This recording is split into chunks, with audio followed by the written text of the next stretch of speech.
Welcome to today's EuroSTAR webinar, 9 Characteristics of Agile Methodologies to Turbocharge Your Testing with Rex Black. My name is Paul, I'm your moderator for today. Before I hand you over to Rex, there's just a few things I'd like to bring to your attention. Rex will present for approximately 30 minutes, and that will be followed by a Q&A session. If you wish to ask a question, please do so by typing it into the control panel on your right-hand side. This webinar will also be recorded, and it will be made available on the EuroSTAR blog directly after the presentation. Feel free to join the conversation over on Twitter too. Rex tweets at RBCS, all capitals, and please make sure to use the EuroSTAR hashtag ESConf. Before I hand you over to Rex, we're going to start with a poll question. And the question is, are you working on an Agile project?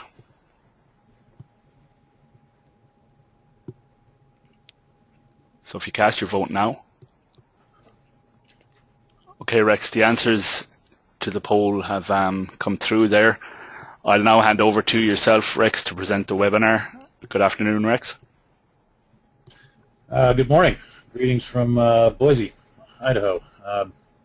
Good to be here. So interesting to see we've got the poll results. Sorry, I just had a kind of glitch here. I'm not seeing that screen right now, Paul, but it seems like there was about 69% that were saying they were working. That's correct, Rex. It's 69% yes and 31% no. I don't know why you haven't seen that screen, but I'm going to switch off now and leave you with that. Okay, very good. So sorry about that. I'm not sure exactly what happened there, but anyway, good morning or good afternoon, wherever you all may be. We'll continue here with this presentation on Agile opportunities and how they can help you out in terms of your testing. So as the poll results showed, a lot of people are experiencing Agile projects now. It's becoming a very common approach. And as those of you who are on Agile projects know, any life cycle will affect testing, whether it's sequential or iterative like RUP, for example, or an Agile approach. They all have their sort of pros and cons from a testing point of view. The challenges need to be managed and the opportunities need to be exploited. So this morning or afternoon, wherever you happen to be, evening, we'll focus on the opportunities and how they can help you do better testing. Now, the first one is perhaps one that people are most familiar with, or at least is most publicized because of things like test-driven development and so forth. Concept of automated unit testing using tools like, say, JUnit, widely available, or CPP unit and the other XUnit frameworks that are out there. They're free, open source, so that's good. Free is always in budget. While unit testing does not tend to be particularly effective in terms of finding defects as compared to system testing by an independent test team, certainly it is a good way of getting better code into the testing process, as well as limiting regression risk as changes are made. And that's very important in an Agile world, because we're constantly having changes. That's the core principle of Agile. We've seen our clients that are using these automated unit test frameworks running them as much as every few hours or overnight. One of our clients had it set up so that the unit tests would run every 4 hours. We had another client that was showing off their system to us, and it was an overnight process. And a lot of times these are combined with a couple other things I'm going to talk about in a minute, static code analysis and code coverage, to really boost the overall effectiveness and completeness of this process. So, anything that results in us getting better code is, of course, better, right? So that's a big advantage of Agile when practitioners take advantage of it. So static code analysis, again, similar to the automated unit testing, though unfortunately not as well known. There are a few big commercial players in this space, and I think a lot of people tend to think, oh, you know, we can do static code analysis with the tools, are so expensive and so forth. But there are also open source tools that are available if you're on a limited budget. And static code analysis is a nice complement to the automated unit testing because it can find problems that unit testing really couldn't find. Even system testing would have difficulty in finding. Security vulnerabilities in the code, for example, maintainability issues with the code, you know, improper comments, bad coding style, sloppy programming, bad variable naming, any of these kind of things that would be you know, really impossible to spot with a dynamic test can be caught with static code analysis.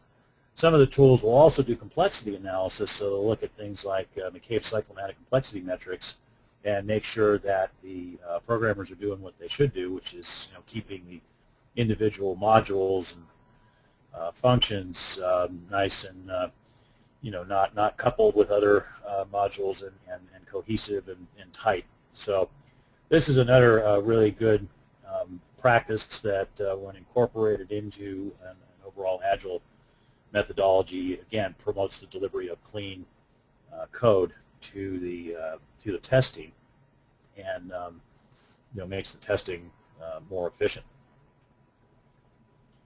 Now, a third thing that I had mentioned, code coverage. Excuse me.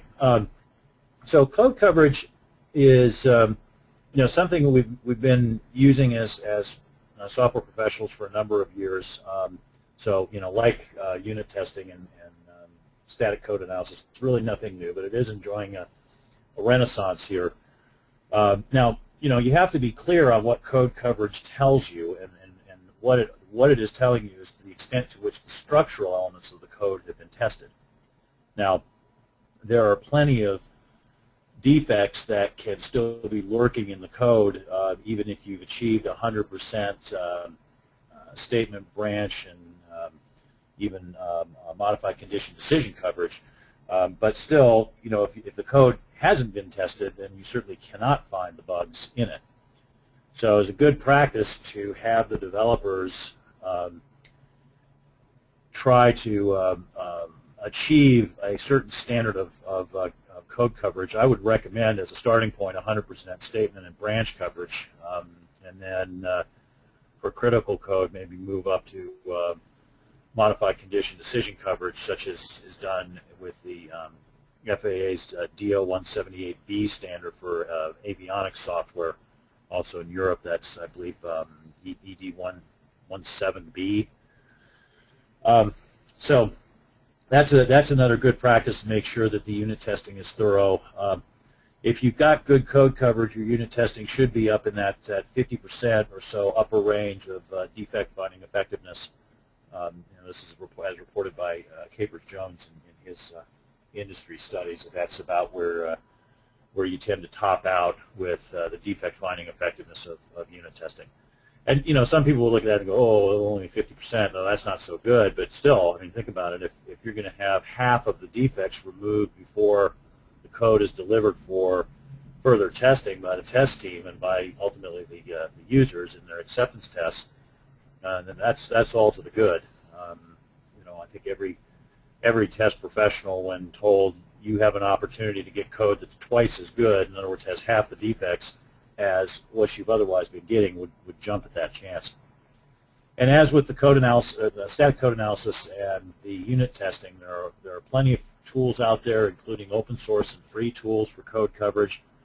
You can buy commercial tools, and they might have a few more bells and whistles, but certainly your evaluation of tools, if you're looking to set up a complete system here for automated unit testing, static code analysis, code coverage analysis, you know, make sure that you look at the open source stuff too, because there's a lot of good stuff out there.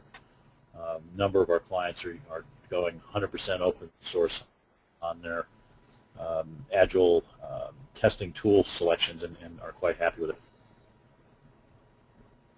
Now, Paul, let's see if we can, let's get adventurous here and see if we can pull off another poll here and try polling folks to, on the Agile, who's using Agile and is happy with it. Now, it says organizer must close poll to enable screen sharing. So, Paul, are you seeing the poll right now?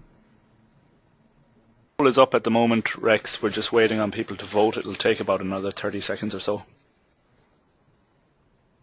Okay, so you're not seeing my presentation? No, the poll question is on screen at the moment. Okay, for some odd reason, I am not seeing the poll. So if you could just, when the poll closes, let me know what the numbers are. You should see it now, Rex. No, I'm afraid I don't. I No. see my presentation. It says sharing poll results. Okay, well, the results are Yeah. 60-40 in favor of yes. Okay, so 60% are happy with Agile as it's currently working, 40% not. So, that's not a surprising number. I think, and as I've discussed in my other presentation on the Agile testing challenges, there are a lot of organizations still working through challenges with Agile methodologies, and maybe in that 40% there are people who are struggling with that. Some of those challenges are simply due to organizations that implement Agile, but they only implement the parts that they quote-unquote like, and they leave out other parts, not realizing that sometimes those other parts are the parts that enable some of the benefits that they want. So, if you're in that 40% and you're saying, well, we're doing Agile, and as a tester, I'm not very happy with it, ask yourself whether these things that I'm talking about in this presentation are things that are currently happening, because if they're not, that's an indication that the organization is really not fully implementing Agile, and what you're doing is maybe something that's being called Agile, but is actually only a subset. So, Paul, I'll continue with my presentation now. I assume that people are seeing my slide on code coverage again? Yeah, we're back to your slide now, Rex. Yeah. Okay, very good. So the next thing, which really ties all of this stuff up in a nice bow, as the expression goes, is continuous integration. So in continuous integration, what we have here is a very sort of fast-forward form of configuration management, release management, where code is checked in to the repository and included in a build as soon as it's done. Now, there's some interesting configuration management challenges here as with respect to branching versus checking into the trunk, and since this isn't a presentation for configuration management, I won't get into that, but some of those configuration management decisions affect the benefits that are achieved from continuous integration. But in general, the nice thing about continuous integration is that you get out of the broken build problem, which can be so painful for testers when code is checked in and it breaks the build, and you've got software that won't install in a test environment is very, very frustrating. So that particular uninstallable build problem can be minimized almost to zero with continuous integration. And another thing that can be really nice is if you take the continuous integration frameworks, which again there are plenty of these out there, and some of them are completely free, open source, like Hudson, for example. You take those continuous integration frameworks, you can build into them the automated unit tests, the static code analysis, in some cases even integration testing of the components, and build sanity tests using tools like Fitness and Selenium, which I'll discuss in a minute. Not only can the broken build problem be reduced almost to zero, but you can actually check for the untestable build problem, and if anything is checked in which damages the ability of the system to function, effectively regressing it, you could have a highly effective regression test suite that's built right into your build environment as part of the release management process. And this is something that we've seen provide just tremendous benefits to our clients. It's very helpful to the developers. If they happen to inadvertently introduce a regression or break the build, they'll find out about it immediately upon checking their code in, rather than finding out, the next day when they have to kind of thrash around and go, now what exactly was it that I did, and how did I cause that? So this is, of course, a huge benefit, particularly given the short timelines that we deal with in an Agile world. You just simply don't have any time to spare in Agile, so anything that can be done to close the gap between the introduction of a defect, its detection, and its removal is all good stuff. And that brings us to the next thing, the next opportunity. That's automated functional testing. So there's a lot of automated functional testing that in our clients that are really achieving the best practices in Agile that you see implemented. The tools like Fitness, for example, and Selenium being used to do testing from the functional side. And again, as I said, this could all be integrated together with the other tools, continuous integration tools, automated unit test, code coverage, static analysis frameworks, to provide a very robust and effective regression test set that allows the testers to focus on more effective manual types of tests, and not have to worry so much about futzing around with repeating the regression test, because that all gets just bundled up into one nice package. So very nice for our clients that are enjoying this particular benefit. They really see a lot of value in it, and of course the testing is made much more effective and efficient by being liberated, as it were, from a large overhead of having to kick off and manually tend a separate set of regression tests, especially if those regression tests are being done manually. Now,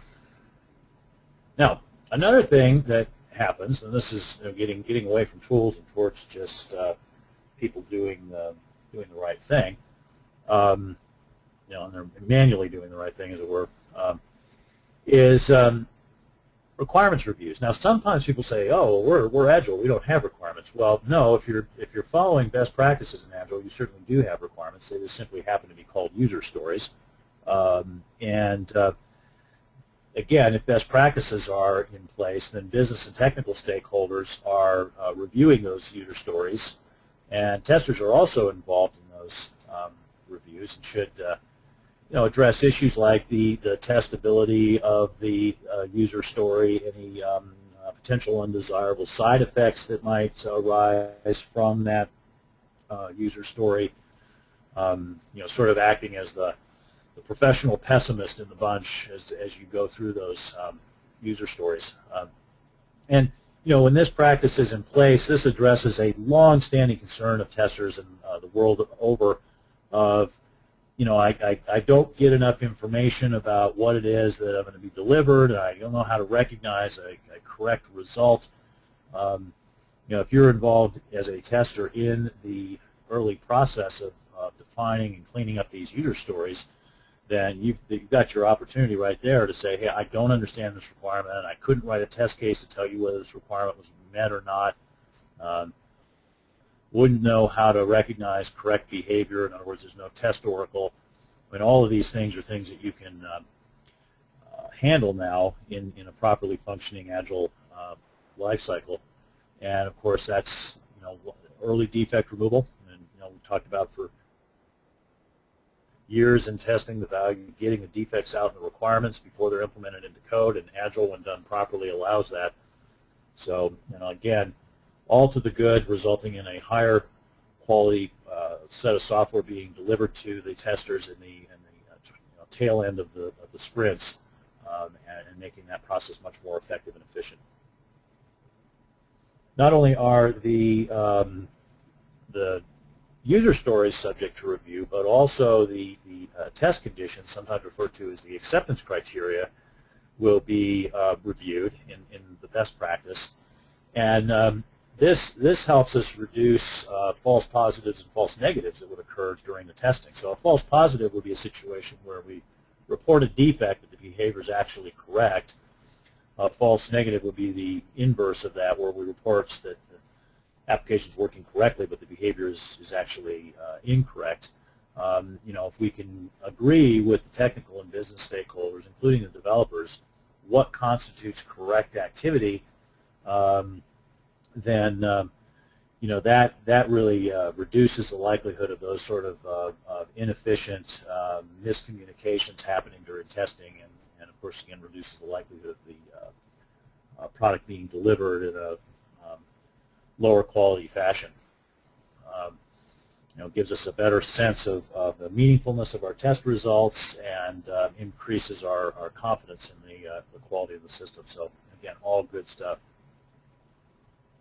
Paul, this might be a good place to pop out that last poll here. It's the one about people who've tried Agile and then maybe given up.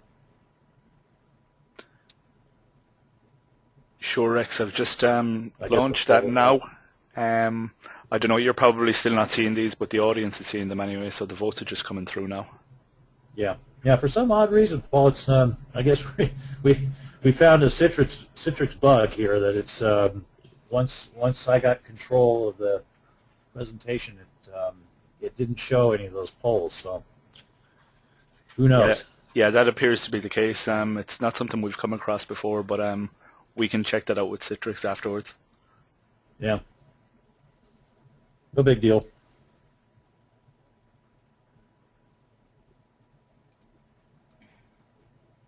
Okay, the results there, Rex. It's 93% no. 93% no. So it looks like only 7% of those who have tried Agile have given up, and the other 93% are sticking with it. That's it. We're back to your slide again now. Reasonable workload. Great. Thanks, Paul. So that's an interesting poll result. That shows that well, either organizations are new in their attempt of Agile and they're still sticking with it for a while, or maybe better yet, that organizations are sticking with it and they are starting to get a number of the benefits, including these testing benefits that I've been talking about. And I would encourage you, if you're in an Agile world, and it sounded like some of you were, only have 40% or 60% say you were happy, so there's 40% who are sort of on the 93, so stuck in an Agile world and maybe not happy. So again, I'd encourage you to ask yourself what's not happening that should be happening in the Agile in an Agile space that's causing me to be unhappy. Which of these opportunities are you not able to take advantage of? Sometimes it's this one. This is one that we found. I don't want to say this is one of the most frequent causes of dissatisfaction with Agile, but the failure to observe the reasonable workload, the 40-hour work week principle of Agile is often a problem. So maybe this is something that some of you who are unhappy are running into. But ideally, and if an organization is following the Agile principles, then you're supposed to have a sustainable workload, 40-hour work week, not killing people. Now, I think the name sprint is somewhat unfortunate because sprint is not a reasonable workload.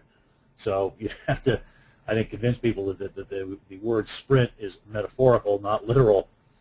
What you want is a sustainable type of workload, and part of doing this that we've noticed with some of our clients is that there are certain testing tasks that need to be organized outside of the sprint because they do not benefit the current iteration. So some of our clients that are building automated testing frameworks have a separate team outside of the sprint team that takes care of the building of those frameworks. Another thing that's important in terms of maintaining a reasonable workload is making sure that the estimation is done properly. This is a common mistake in Agile organizations. So it's very important that you look at doing proper estimation and sizing and using burn down charts to track what your actual velocity is and can be. And make sure that that estimation includes the estimation of testing. So, for example, if you want to incorporate risk-based testing into your approach for Agile, then what you need to do is make sure that you do a risk analysis of the user stories together with some of the technical and business stakeholders during the reviews of the user stories, and then use the results of that risk analysis to do your test sizing, because certainly you can see cases where a user story might be relatively small from a development point of view, but because it poses a number of systemic risks to the application, might actually have a fairly large size from a test point of view. So try to make sure that the testing perspective is represented in that estimation process. Now, another opportunity created by Agile teams that are following best practices is what's called fix bugs first. And what this means is that if any bugs are discovered in a sprint that cannot be fixed during that particular iteration, that the first thing that's done in the subsequent iteration is the repair of those bugs that are left over, which basically means that the backlog of bugs cannot grow, and your closure period for any given defect is never going to be longer than a single iteration's duration. Pardon the rhyming there. Another thing that we've seen some of our clients do, though, that some of the Agile purists really object to this, are what are called stabilization sprints. And these can be useful for dealing with things like reliability and performance and other sorts of emergent system behaviors that maybe not related to any particular user story, but tend to emerge from the system over time. So, something that can be done, keeping this technical debt low, and if you've got the test team set up to track defects properly, then the testing team can help manage this.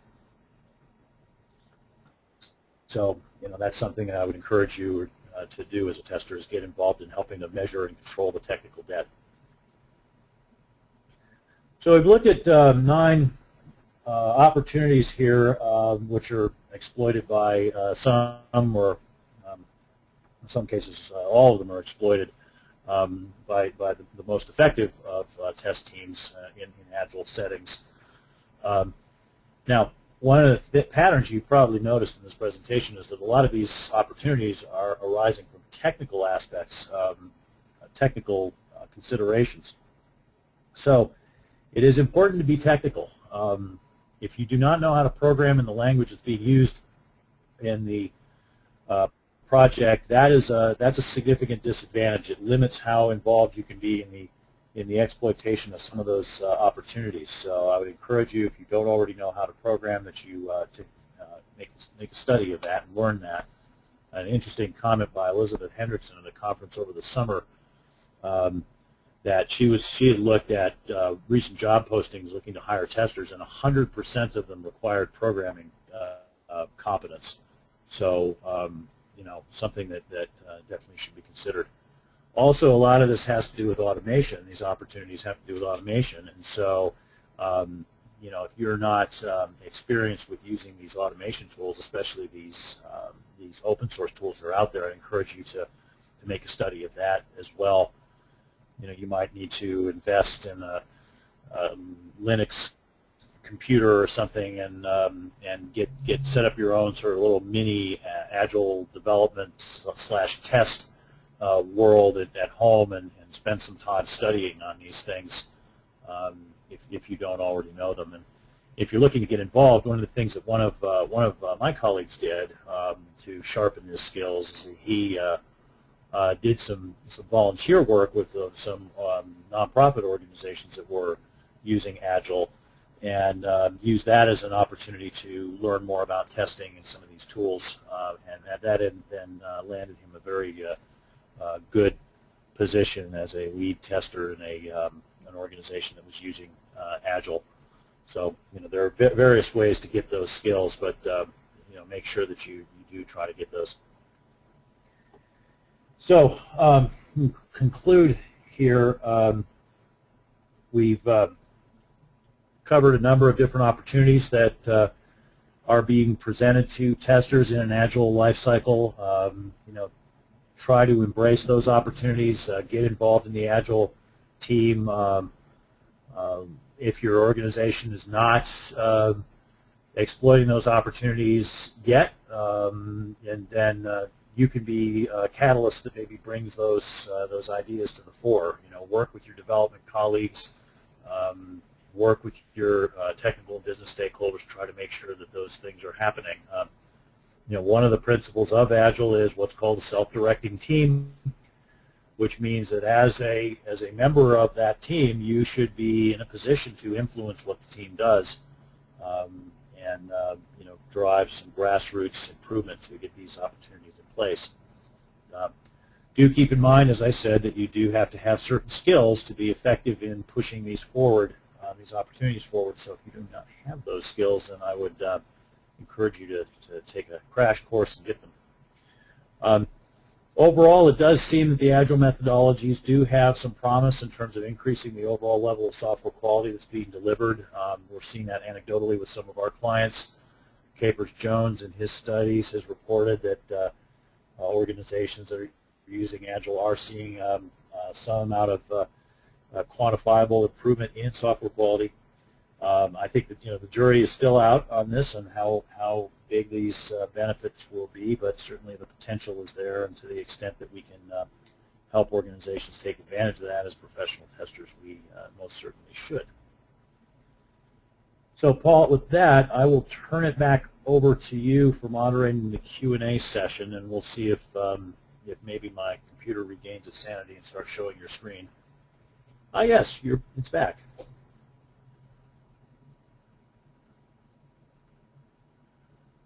Right. You're seeing my screen okay there, Rex? Paul, are you... Yeah, I'm seeing your screen just fine now. It's back. I guess when you took presentation control back, it seized control of my computer, so we're good to go. Okay, cool. We'll open it up to questions. So if anybody has a question, please type it into the control panel.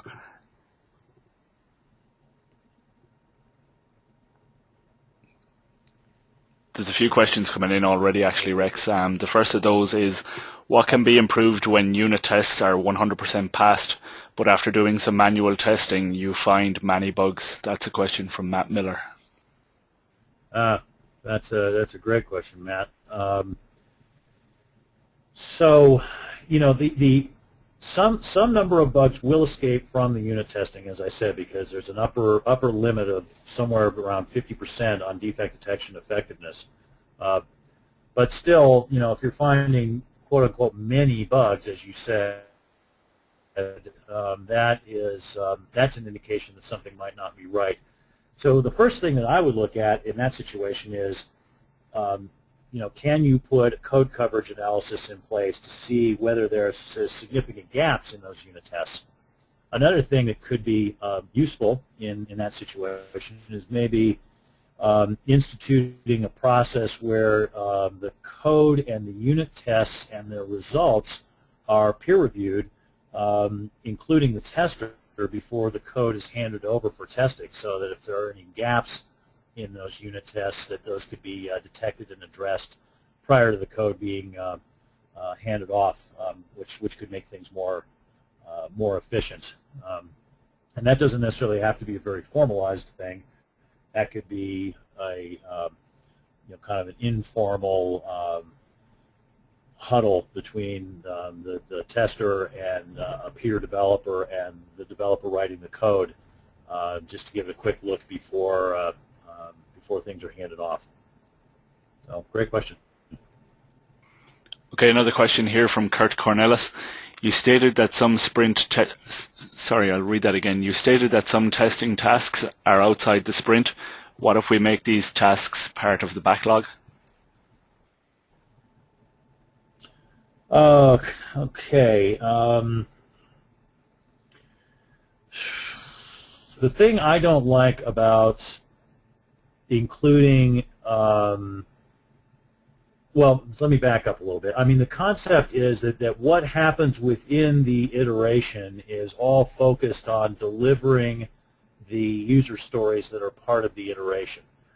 And anytime you try to incorporate tasks that are not immediately germane to that goal within the iteration, you're introducing a somewhat sideways vector into the team, and I think that creates a tension. So what we've seen work better is that those efforts, such as building long-term test automation frameworks, maybe ongoing test process improvement efforts, anything that is basically designed to introduce centripetal forces that unify the testing and make it more effective and efficient regardless of what sprint it is. That really, in my opinion, should be happening outside of the sprint team. And the best way we've seen for organizing that is you have a separate test manager, and all of the testers report to the test manager. Some of those testers are effectively matrixed into sprint teams and are 100% dedicated to the goals of the iterations that they're working on. Other testers are kept separate and work on other longer-term types of objectives, again, such as automation frameworks, long-term test process improvement, team mentoring, skills development, those sort of things. Good question. Question coming through here from Ari Olson. What are your recommendations and tips for helping to take unit testing and review processes into the use in an organization which historically has not been implementing these on a wide scale? I'm afraid I missed the middle part of that question, Paul. Okay, not a problem. What are your recommendations and tips for helping to take unit testing and review processes into use in an organization which historically has not been implementing these on a wide scale? Great question. All right. This is where the Agile, the Agile Manifesto and some of the Agile, some of the tendencies of Agile advocates can play into your hands. So there is. And I don't want anyone to take offense of this, but then this might not be the perfect word, but I'm going to use it anyway. There can be a certain amount of rigidity and dogma associated with the introduction of Agile, and you tend to hear people saying things like, "Oh, that's not Agile," and you make proposals about different approaches to try. Now, sometimes that can be kind of frustrating because in any life cycle you really have to practice intelligent tailoring of the life cycle to your current situation, but in some cases, this can be your friend. The absence of automated unit testing and user story reviews and basically all of these opportunities that I was talking about in this presentation, the absence of any one of those things is an indication of an organization that is not actually practicing sort of by-the-book Agile. So, what you can do is maybe list some of the Agile true believers in your organization, the ones who are really adamant about being 100% pure to the Agile approach, and point out that as long as those kinds of activities are missing or incomplete in your organization, that the organization is really not doing Agile and that we're not receiving all the benefits that we should. So that can wind up that particular person to maybe help you put some pressure on the organization. Now, I would also recommend too that if you're trying to motivate organizational change, generally the best approach that I've found for that is identify pain and connect the change that you are proposing to resolving that pain. So if you're getting in situations where at the end of every sprint, there's a very large backlog of bugs that you're struggling with and trying to resolve, then that's a good opportunity to talk to people and say, you know, if we want to avoid this big sort of crunch at the end and having a bunch of bugs that don't get fixed in the sprint that distract us at the beginning of the next sprint, what we could do is look at our upfront quality practices like better unit testing, better user story reviews, those sort of things. But yeah, definitely attaching a proposed process improvement to some sort of organizational pain is usually a very, very good way to motivate change. Question from Roy Smith. A lot of these ideas seem to apply to traditional methodologies. What key advantages has Agile over traditional methodologies from a testing perspective? A good point, Kurt. Yeah, none of this stuff is actually new. None of these ideas that are commonly associated with Agile are originated in the 1990s, and all of them trace back well before that. I mean, I remember in the late 80s working in an organization. We were definitely not following anything that would at that time be called Agile, but we did monthly releases, and we had an automated functional testing framework and continuous integration, and all the programmers were practicing automated unit testing as well, using static code analysis. So I think you've outed one of the sort of hidden secrets of Agile, which is that Agile in many ways is a sort of a carrier or vector for best practices that have existed for years and years and years, and indeed are completely independent of the life cycle per se, and could be leveraged in any life cycle, including a traditional V-model sequential life cycle.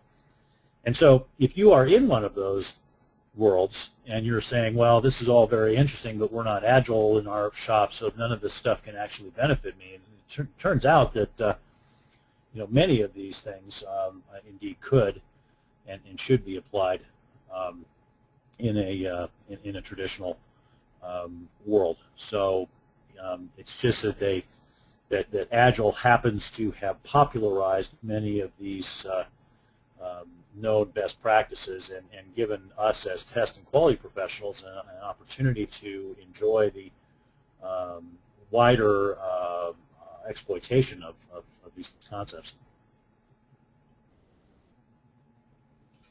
Rex, the questions keep coming through. I don't know if we're going to get to them all, but we'll continue anyway. This one is from Faisal Iqbal. Great. In my company, we are building 3 products and wonder whether we should use one sprint or to go with 3 individual sprints. Oh, 3 separate products? That would be 3 separate sprints, because you would. Now, I'm assuming that those are, you can say separate, they are truly separate rather than part of a system of systems, which might be a little different. But if these are indeed 3 separate products, then what our clients are doing in that regard is having separate sprints. In fact, even our clients that build systems of systems that consist of separate modules that are communicating with each other, they build those in separate sprints, and then they would have a system integration test that would happen as the pieces come out of each of those sprints. And so there'd be a separate team that was in charge of doing the system integration testing, and then as each sprint team delivered their modules, they would be system integration testing those in a system integration test environment, and they'd basically be one sprint behind, in many cases, the each of the sprint teams. So that's an approach that we've seen a couple of our clients use successfully. Okay, Rex. Mark Henning asks, can you give some examples of open source tools for static analysis and code coverage? Yeah, Mark. One that comes to mind is a tool called Splint, which is a free tool that you can get.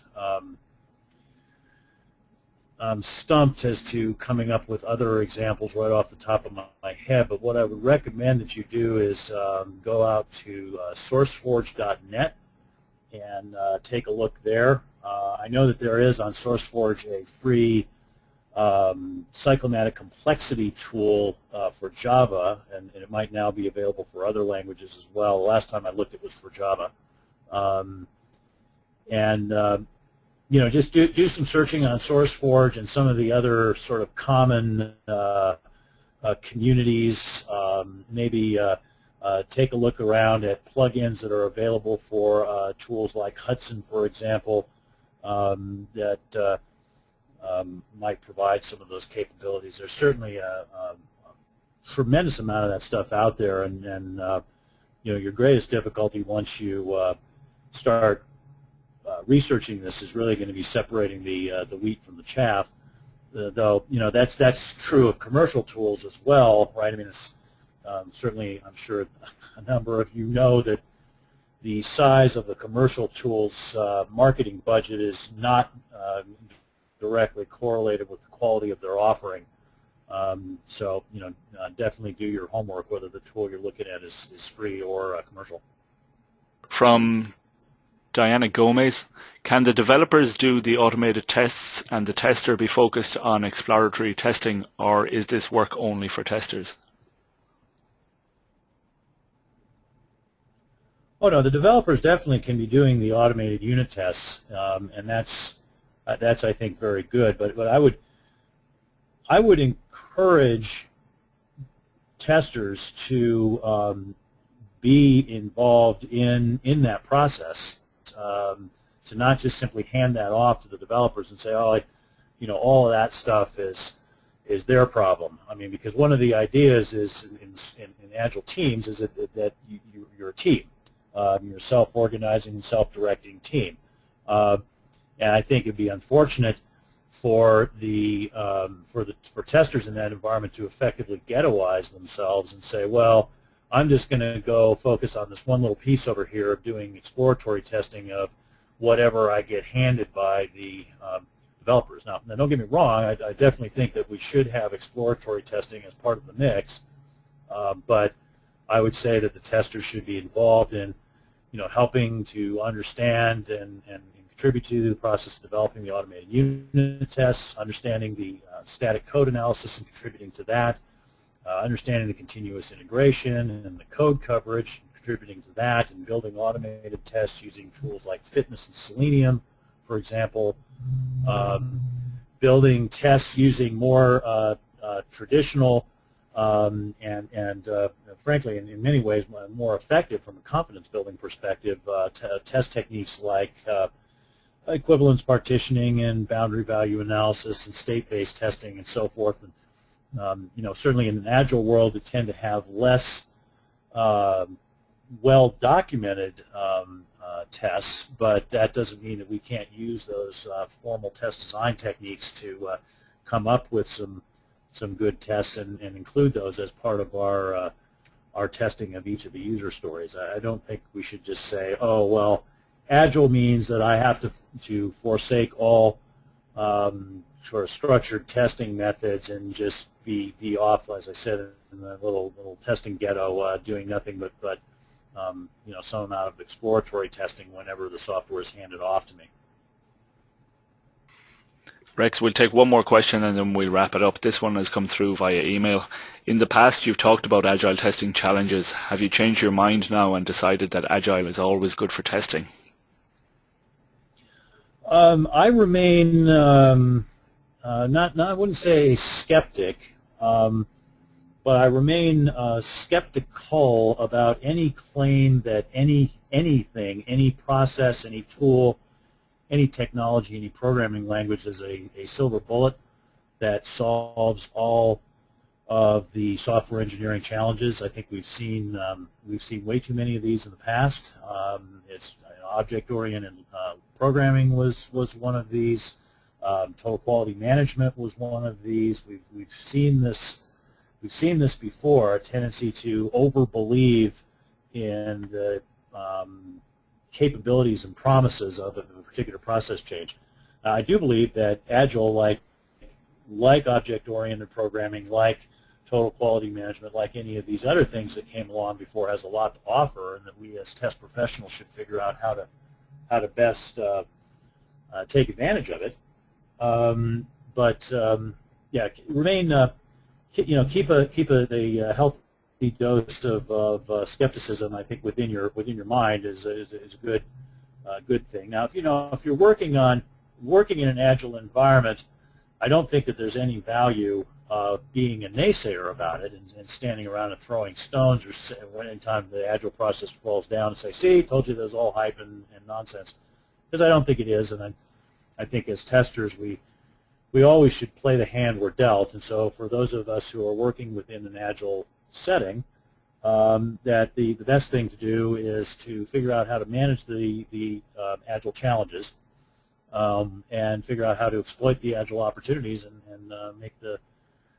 get the best outcome we possibly can. Okay, thanks Rex. Before we finish up, I'll just remind attendees that our early bird offer finishes this Friday, so if you haven't yet registered for the EuroSTAR conference in November, do so before the end of this week to take full advantage of the available discounts. That discount can also be combined with our group booking rate, whereby if you book 4 places, you will get the 5th place free of charge. I also want to remind you that we have a chat facility this Thursday at 3 p.m. British Standard Time, which will basically be a review of Webinar Week, including appearances from some of the speakers. Thanks again to Rex for his time and for a great presentation, and thanks to everybody for attending. This webinar has now finished. Have a nice day.